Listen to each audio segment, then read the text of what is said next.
people who went west. But one of the things I discovered is that Dick and Barack Obama are 8th cousins. What? Is that an amazing thing? Yes, if you go back 8 No, it ain't fucking generations, amazing. they have a common ancestor.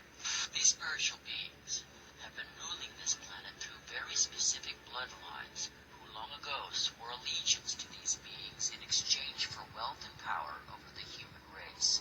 In preparing the whole world for the ultimate spiritual deception these evil entities have planned. These bloodlines are literally Look at that shit. traced by genealogists all the way back to How's that old ancient bitch Sumer still and alive? Babylonia. And these human familiars or pets of the demonic angels have worshipped Satan and his minions under many forms from the time of Sumer right up to our present day. See, come on, guys. Wake up, man. Things for history. George Washington, Thomas Jefferson, William Howard Taft, and President Barack Obama. One young girl traced them all back to one common ancestor. They're all cousins and all grandsons of John Lackland. It's the first family tree of its kind, pouring through more than 500,000 names for months. 12-year-old Bridge Ann D'Avignon discovered that all the U.S. presidents, except Martin Van Buren, are related to the former King of England, John Lackland Plantagenet, signer of the Magna Carta in 1215, with him in person. I've written a letter to Obama, but I just gotten standard reply. I hope to meet the president and explain it to him. Incest was practiced by ancient Egyptian royalty. Mothers married sons and brothers married sisters to keep the power and the money all in the family. Alright, guys. YouTube. So, that video that we just seen, what does that prove? This is not important right now. What does that prove, though? I'm going to step behind the camera while I talk a lot. You can read that if you want, if you can read it. It proves that someone or something, yes, I know it's hard, but something is ensuring a certain path is being followed, and it's not our Father in heaven or our Lord. Which only leaves one option. What is it? Anybody know? Everybody's probably like, oh, aliens? Well, there's no way that aliens could have got into the firmament that God put over heaven to separate us from the heavens. There's nothing can get through that. We can't even get out of it. So how in the hell else would there be anything else here? Like us lizard men or gray aliens, if they come from outer space and there is no such thing. It's real easy. Demons manifest themselves into some kind of bodily form that they can interact with us and have an effect on us. Okay, so that's the scary part, and it's very interesting that you can truly only begin to see it if you've ever opened a Bible and done more than just skim through it in church. So I guess I'll try to explain it so real quick, okay? So most people know that Lucifer was at once an archangel, and not only that, but God used to talk about him and how perfect and charming he had made him. Sooner or later, Lucifer, much like a disgruntled teenage employee,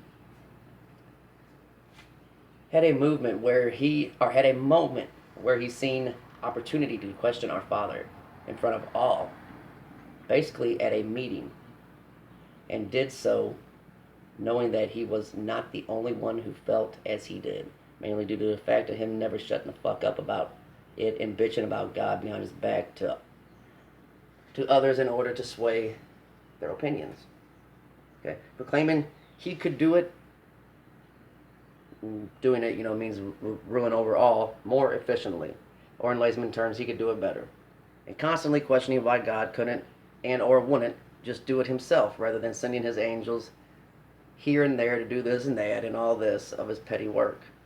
Shortly after this, Lucifer and his brothers in arms, aka the fallen angels, rose up and attempted to dethrone the Lord, but failed, and they were thrown in exile from heaven unto the earth, or the land of the children.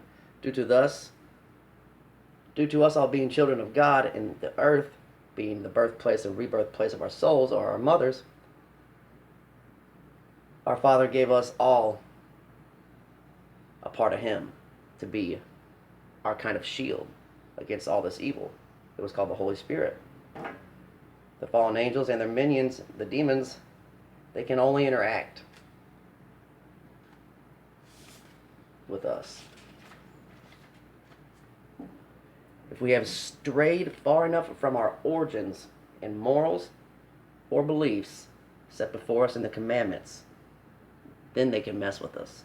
Then they can come into us as spirits from mothers and dead fathers or grandparents and sisters and all that kind of stuff. They'll appear to you as a spirit. Don't be fucking with spirits. Which would include all... this is an example of how you would be too far away from your morals for them to fuck with you.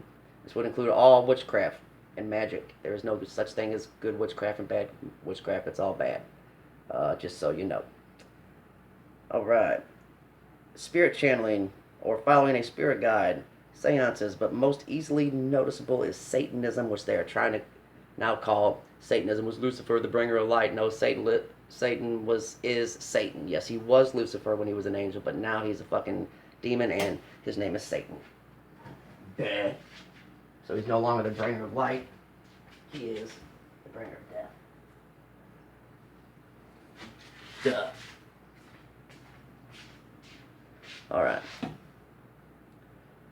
Also, Catholic Church, which does not worship our Father, the Lord, in heaven. They worship the sun god from under the Vatican City, conspiring with demons and spirits which give them power and wealth in order to defy God and corrupt his children without their even knowing that they are damning themselves to hell. Now,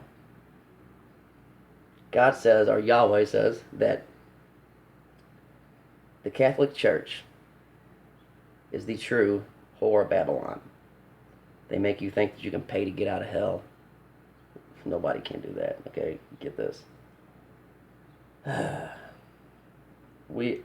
Well, once we knew of evil and we ate from the tree of knowledge, we knew of good and evil. We were quarantined then with the firmament in order not to stain the purity of heaven. Now the only way we get out is once our journey is complete or our life is ended, usually feeling incomplete nowadays. See, the reason we are here is to, 1, be tested and tempted by evil, maybe even fall victim to it once. But, number 2, belief in God above, once found, if found, is non-judgmental and loving, and seems to understand that failure, if learned from, is a very necessary process to finding the truth, which leads to belief equaling in true faith, leading to your soul being accepted into heaven or saved from judgment or eradication. You cannot buy your way out of hell, no matter how much you think you can or believe you can, for our Father cannot be swayed or bargained with. His judgment is final. So please, if you still can't seem to wrap your mind around the fact that demons are more than likely fallen angels from a parallel universe, duh. I mean, what's CERN doing? Opening up portals to other universes, duh. Other dimensions, duh. Same thing. What would hell be if it was here on our earth and we can't see it and we can't touch it, but it's here, they're here? It would be in another dimension. It would be just like how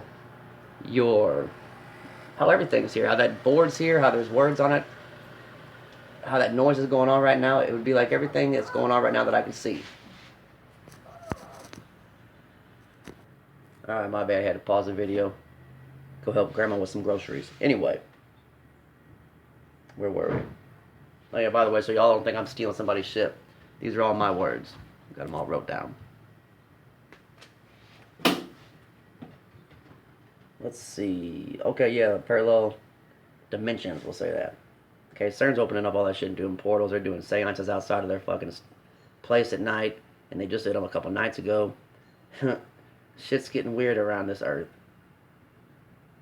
But anyway, the demons would be just as real as, the trees are or your computer is. It just, you can't see them. You can't sense them. You can't sense anything in their dimension.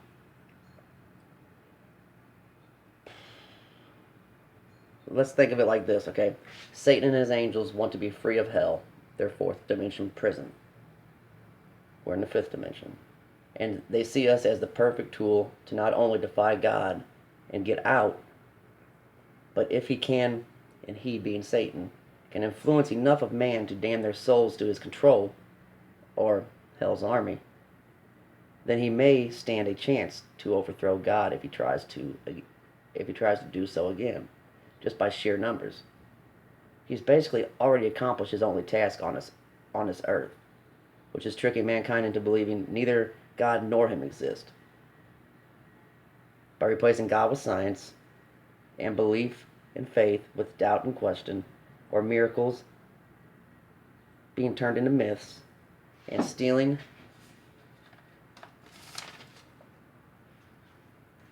turn the page. And stealing our divinity from us, ensuring that one day, likely soon, our Father will have to come back to the land of all his children, look around and see nothing but hateful, fit-throwing, spoiled, retarded, disgustingly overweight, poisoned, confused, and negative race of man that used to be so prosperous. And then after that, still deeply loving all of us like a good father should, he looks around with hurt beyond just his heart. But he knows he must punish his children in order to reestablish righteousness. The only difference is there is no spanking in this instance. Instead, the father must, whether or not he wants to, kill all of his children. And those who followed Satan blindly and unknowingly fought or fight alongside him until and will be thrown into the lake of fire for eternal damnation, never to escape. Now tell me, all you parents out there, tell me, if you had children, okay, and if you do have children, and you have no real choice in the matter of putting your child down due to them becoming wildly out of control, disobedient, showing true characteristics of evil, and threatening the rest of your whole family's life and well-being. I mean, coming at you with knives, and you're scared to go to sleep, and all that kind of shit.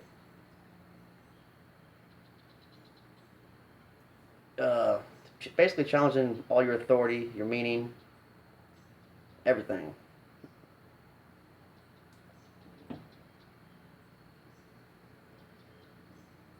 And there's no authority around. So you can't, there's no prisons, there's no cops, there's no government, there's no jury, there's no judge, there's no jail, there's nothing. You are all those.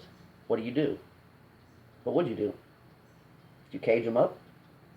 Or separate them from everyone and everything in hopes they will change or calm down, see the light, truth? But what if they don't? What if they only worsen and start thrashing around in the cage trying to break free while the lock starts to slip off and the door opens and your once sweet little perfect creation lunges at you, no longer knowing you're their father due to all, oh man, I don't know what the fuck due to all the rage and turmoil inside of trying to end you and everything you've built and the entire rest of your family and what would you do? You can say whatever you want, but none of us will ever have to know such great hurt and pain, sadness and decision, because our Father ensures it. Look around this world. It is ours. It's mankind's to love, appreciate, uphold, or to destroy and sell out. But really, look at it. The grass, the sky, the birds. They are all things here for us. They are our gifts from our Father, which we don't appreciate, like a fat kid expecting a cake to himself, only getting a muffin. The things we all seek in life sometimes through spirits, witches, demons, can be had through God. He has many more presents for all of his children, awaiting the time when they are open to receiving them, if they are ever do so. A very sad story. A loving and all-knowing father, wanting only the best for his children, he ends up old, alone, and forgotten, left to watch as we sin, hurt each other, for profit, brainwash, and poison our children, dumb them down, controlled by our governments, who work with aliens, also demons. while all he can do is listen, watch, and hope we all, or at least some of us, most of us, see the truth and do the brotherly thing and attempt to explain it to others, our neighbors. If we don't want to hear it, then that's their choice. At least you tried. Faith, belief cannot be pushed upon to anyone. But fear and deception can. It can be unloaded into a mass of people, and they will all obey. Weird, but true. Also, weird but true. The same mass of people, it only takes one person to disobey to open the door for everyone else to. It only takes one to make a big difference. Summing it all up. So, since Earth is flat, then no globe would equal no rotation, which would equal no orbit, which would equal no gravity, which means no not heliocentric, which equals a geocentric Earth. No Big Bang Theory, which equals no Darwinism, which equals no missing link, which equals not random, which equals we are unique, which equals we are the center of everything, which equals intelligent design, which equals God our creator, which equals awakening of mankind, hopefully in time, which would equal the end of the NWO, the AKK, the Illuminati, Masonism, both worship Satan, so who cares? Oh, you might be wondering, but why would they do that? I believe everything they say. So why would they lie? Why the fuck wouldn't they lie? Why the fuck wouldn't they lie? Why do you tell your wife she's not fat when she is? Because it's easier. What would or could they gain? Well, what is NASA's budget for fucking 2016? Let's see how much money we gave them. Okay, Google, what's NASA's budget for 2016? According to Wikipedia, $19.5 billion, fiscal year 2017, about 0.489% of total budget and about $4 trillion. To read more, look for the link in the Google Home app. Yeah, that's the most expensive fucking television show ever. Most important to them, what would they lose? They lose power, control, economic stability, keeping them rich, keeping the rich richer and the poor poor, with the illusion of the middle class and freedom while they reap from our harvest, coming around every time you get a paycheck. With your hands out, demanding a cut, like the mafia. Otherwise, you're not protected anymore.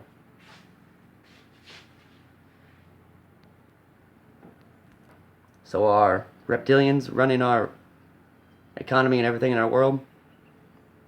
Perhaps, but they're really demons.